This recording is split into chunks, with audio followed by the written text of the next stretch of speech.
Hi guys, welcome to my channel. In this video, we are going to understand what is IIS or Internet Information Service. This video complete chapter note you can find inside my blog.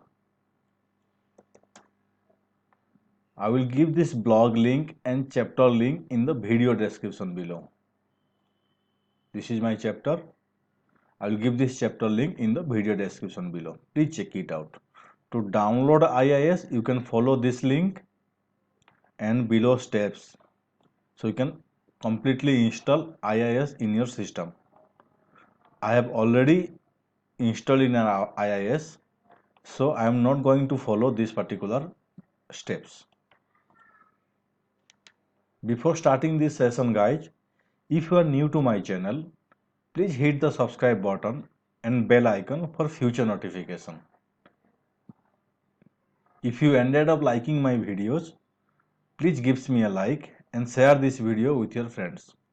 Let's start. So what is IIS?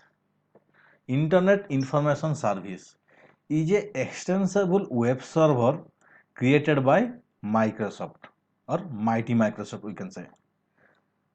So we will understand what is a web server. Before that, the basic histories of IIS.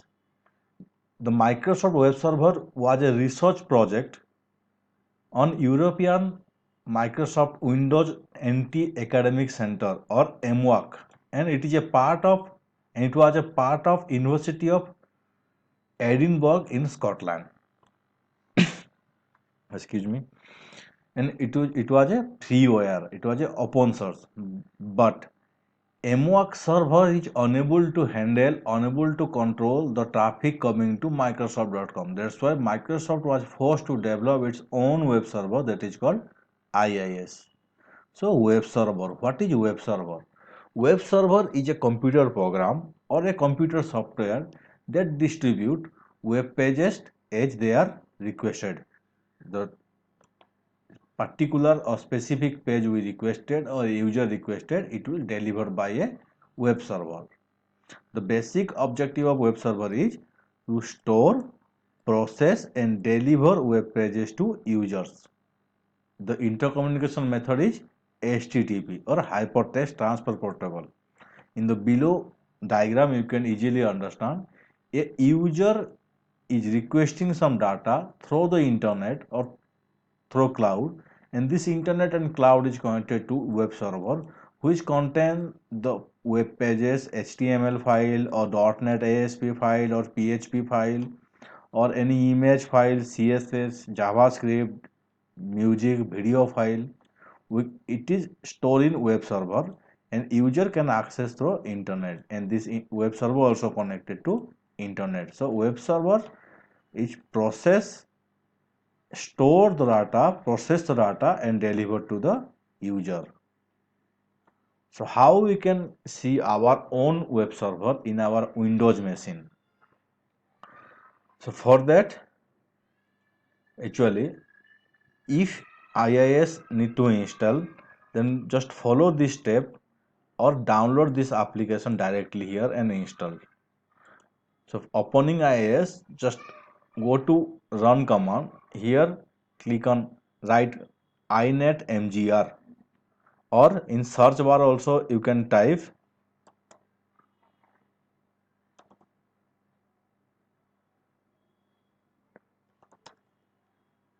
Internet Information Service Manager or Internet IIS Manager. Click on this. So you can see this is my IIS, this is my server node, this is called application pool. We are going detail on coming videos. This is already a default website is there. I am creating one more website here.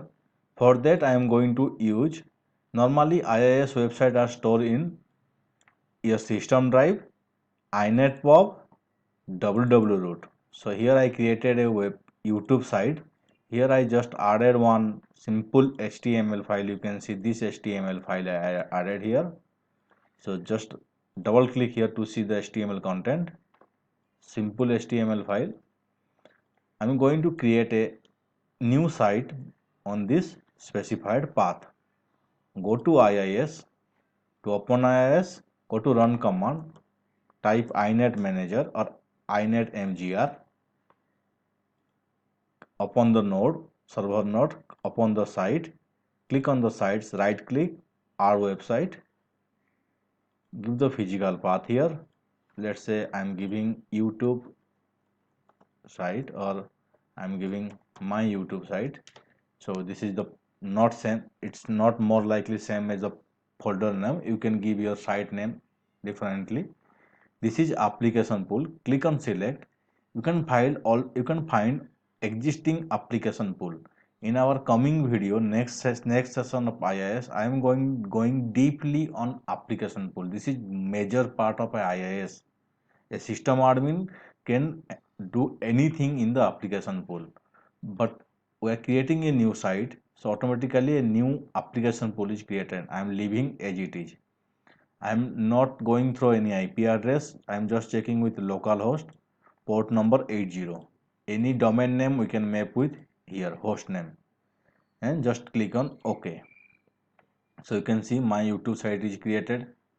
So to browse this site or to view this site, either you can click on here browse, or right click on the site, manage website, and browse.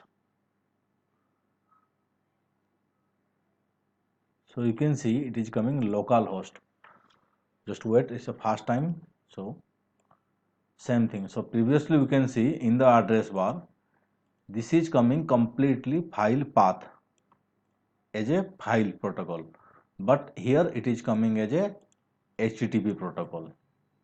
So here we see localhost, but how we can access through our IP address? So for that I am checking my IP address. Go to command prompt, write ipconfig. So this is my local IP 192.168.1.4. So let's try it directly here. .4. Automatically it is coming. If it is not coming properly, so go to the IIS. Here right click, edit binding. Already it's a unassigned IP address. Click on edit. Either you can assign IP address here, or I am going to add one more attribute here, add HTTP. Here I am going to add my IP address, then OK. So one unassigned means localhost, one specific IP address. Again you can browse it by here, browse. So you can see localhost, and you can see by IP address also. So in this way we can host a simple HTML file in our IIS. In the coming session I am going to deeply inside application pool. Application pool is more important and very crucial part of IIS. We can manage our application bandwidth limit by application pool. So guys, stay tuned. If you enjoyed my video, please give me a like and share this video with your friends. Thank you very much.